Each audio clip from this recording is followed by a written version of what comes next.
ബോട്ടിന്റെ ആളാണ്. ആണല്ലേ? എങ്ങനെയുണ്ട് രാവിലെ സഞ്ചാരികളെ കുറവാണല്ലോ? സഞ്ചാരികൾ തീരെ കുറവ്. വരുന്നതിലെല്ലാം വാട്ടർ മെട്രോ അന്വേഷിച്ചു വരുന്നത്. വാട്ടർ മെട്രോ നമ്മുടെ മോദി സർക്കാർ ഇറക്കിയിരിക്കുന്നതാണ്. വാട്ടർ മെട്രോ എന്നൊരു സംഭവം. അത് ഐലൻഡിലേക്കാണ് അവർ ഇറക്കിയിരിക്കുന്നത്. ഐലൻഡ് ടു ഐലൻഡ്, അതായത് മറൈൻ ഡ്രൈവിൽ നേരെ വൈപ്പിലേക്കാണ്. പക്ഷെ ടൂറിസ്റ്റുകൾ വരെയും ഇപ്പൊ അതാണ് ആശ്രയിച്ചു വരുന്നത്. ടൂറിസ്റ്റുകൾ മൊത്തം ഇപ്പൊ അതിലോട്ടാണ് പോകുന്നത്. ഇപ്പൊ ഇവിടെ ടൂറിസ്റ്റുകൾ ബോട്ടുകൾ ഇഷ്ടംപോലെ കിടപ്പുണ്ട്. ഒരു 10-75 ബോട്ടോളം കിടപ്പുണ്ട് മറൈൻ ഡ്രൈവ്. അതിനൊന്നും ഓട്ടമില്ലെന്നായി. ടൂറിസ്റ്റുകൾക്കും ഇവിടെ ഏകദേശം എത്ര ബോട്ടുണ്ട്? ഒരു 75 ബോട്ടുകൾ മേലെയുണ്ട്. അതിന് മാത്രമുള്ള ബിസിനസ്സുകൾ കൊച്ചിയിൽ നടക്കുന്നുണ്ടോ മറൈൻ ഡ്രൈവില്? മറൈൻ ഡ്രൈവിൽ നടക്കുന്നുണ്ടോന്ന് വെച്ചാൽ ആൾക്കാർ ഇപ്പൊ വരുന്നവരെല്ലാം പോവുകയാണ്. ഇങ്ങനെ ഈ പൈസ കുറഞ്ഞ സ്ഥലത്തേക്കാണ് മാറുന്നത്. വേറെ എവിടെയാണ്? വേറെ ഇവിടെ തന്നെ മറൈൻ ഡ്രൈവ് തന്നെ. ഇപ്പൊ വാട്ടർ മെട്രോ എന്ന് പറയുന്ന സംഭവം നിങ്ങളുടെ വേറെ പാക്കേജ് അല്ലേ, പാട്ടും സന്തോഷവും ഒക്കെ. പക്ഷെ എന്നാലും ഇപ്പൊ ആൾക്കാർ മുഴുവൻ അതിനകത്ത് ഈ ഉള്ളിൽ അടച്ചു കെട്ടി ഇപ്പൊ ഒരു 13 മിനിറ്റത്തെ ട്രാവലിംഗേ ഉള്ളൂ. പക്ഷെ അതിനെ ആശ്രയിച്ചാണ് ആൾക്കാർ വരുന്നവരെവിടെ വാട്ടർ മെട്രോ. മോദി സർക്കാർ ആൾക്കാർക്കൊരു നല്ലതാണ്. പക്ഷെ ബാക്കിയുള്ള ടൂറിസ്റ്റ് ബോട്ട് നടത്തുന്നവർ അങ്ങനെ ജീവിക്കും എന്നുള്ളത് അറിയുന്നില്ല. ഒരാളും ഇപ്പൊ വരുന്നവരെല്ലാം വാട്ടർ മെട്രോ അന്വേഷിച്ചു വരുന്നത്. ബോട്ട് അതിന്റെ നമ്മുടെ ബോട്ടുകളാണ് ഈ കിടക്കുന്നത്. ക്ലാസിക് ഇവിടെ തൊട്ട് അങ്ങോട്ട്. ക്ലാസിക് ഇമ്പീരിയൽ പുതിയതായിട്ട് വന്നതാണ്. നമ്മൾ മോർണിംഗ് വൈബ്സ് ക്ലാസിക് ഇമ്പീരിയൽ ചെയ്തിട്ടുണ്ട് ഒരു ദിവസം. നമ്മുടെ മോർണിംഗ് വൈബ്സിന്റെ തുടക്കം തന്നെ ആ ബോട്ടിലായിരുന്നു. അത് എ സി ആണ്. പക്ഷെ 2 ഫ്ലോർ എ സി ആയിട്ട് ഇറക്കിയിരിക്കുന്ന വെസലാണ്. ഷിപ്പാണത്.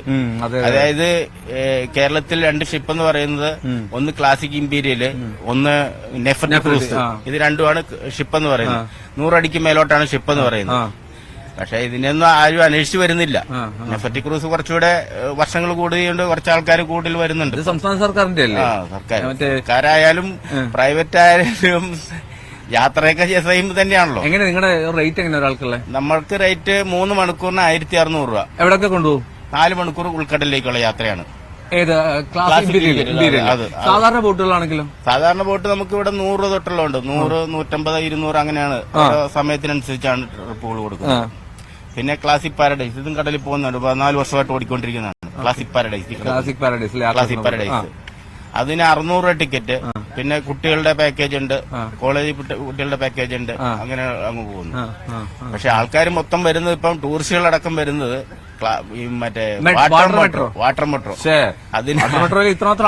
അതിന്റെ ഉള്ളിൽ കയറി ഇരിക്കാനാണ് ആൾക്കാർ വരുന്നത്. ചോദിക്കും പറയുന്നത് അത് എ സി ആണല്ലോ. 13 മിനിറ്റ് എ സിക്ക് വേണ്ടിയാണ് വരുന്നത്. അപ്പൊ ഞാനൊരു പാർട്ടിയോട് പറഞ്ഞു അത് എ സി അല്ലേ, ക്ലാസിക് ഇമ്പീരിയൽ ഇത് എ സി ആണ്.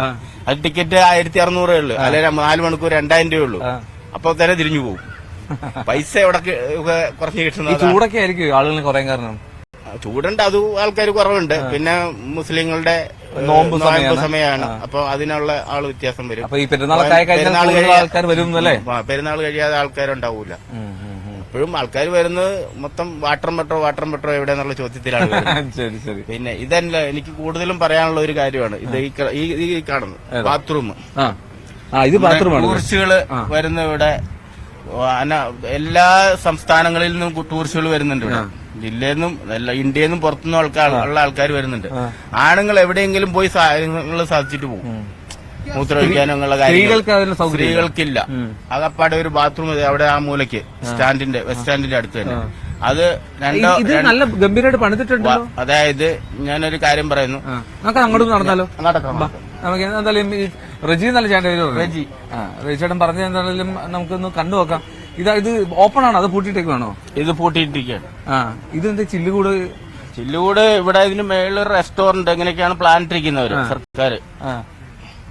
പക്ഷെ ഈ സംഭവം ബാത്റൂം അതിന്റെ ബാക്കിലാണ്. മാസങ്ങളായി ഇതിന്റെ പണി കഴിഞ്ഞിട്ട്. അതായത് ഇവിടെ വരുന്ന ഞങ്ങൾ ബോട്ട് ഫീൽഡിലുള്ളതുകൊണ്ട് ഇവിടെ ഉള്ള ആൾക്കാർ അനുഭവിക്കുന്ന നമുക്കറിയാവുന്നതുകൊണ്ട് നമ്മള് ഓരോരോ ചെയർമാൻമാരും ഇവിടെ JCയുടെ ചെയർമാൻമാർ മാറി വരുമ്പോൾ അവരോട് പറയാറുണ്ട് ഇവിടെ ഒരു ബാത്റൂമാണ് വേണ്ടത്. ഈ പോയ ചെയർമാനോട് ഞാൻ പറഞ്ഞിട്ടുണ്ട്, സാറേ നമുക്ക് ഇവിടെ ഒരു ബാത്റൂം ഇല്ല, അതിനുവേണ്ടി എന്തെങ്കിലും ഒരു നടപടി. അപ്പൊ നോക്കാന്ന് പറയും.